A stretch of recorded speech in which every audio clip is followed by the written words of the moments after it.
Bonjour à tous. Nous adressons parfois des prières à Dieu pour lui demander des choses.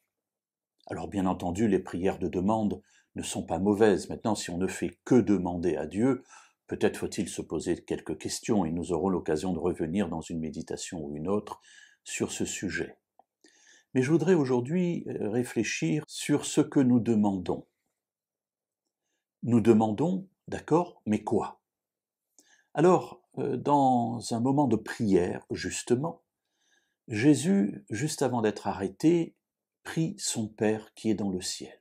Et il prie pour nous, il prie pour les croyants, ses disciples, bien sûr, ses amis qui sont là dans la chambre haute, et ensuite pour les autres disciples qui suivront, et évidemment pour nous aujourd'hui. Mais que demande-t-il à son Père?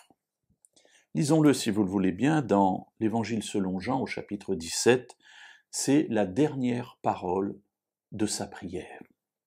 Jean chapitre 17, verset 26. « Je leur ai fait connaître ton nom, et je le leur ferai connaître, afin que l'amour dont tu m'as aimé soit en eux, et que moi, je sois en eux. » Voilà l'objet de la connaissance de Dieu, voilà l'objet de la prière de Jésus, et peut-être voilà l'objet de nos prières. Prier pour demander peut-être, mais que demandons-nous? Ici Jésus dit, si j'ai fait connaître ton nom, c'est-à-dire si je t'ai fait connaître à ceux vers qui tu m'as envoyé, c'est pour qu'ils reçoivent l'amour que tu m'as donné. Alors, on pourrait dire que si nous avons l'amour que Jésus a en lui, alors nous avons reçu ce pourquoi Jésus a prié. Et alors cela veut dire aussi que nous connaissons Dieu de la manière dont Jésus voulait qu'on le connaisse. Et apparemment, il ne voulait pas qu'on le connaisse comme un distributeur de prières,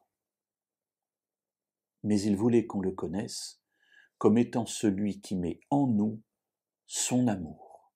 Comment savoir si nous sommes avec Dieu? Regardons ce qui sort de nous. Si l'amour de Dieu jaillit de nous, alors nous sommes en communion avec lui.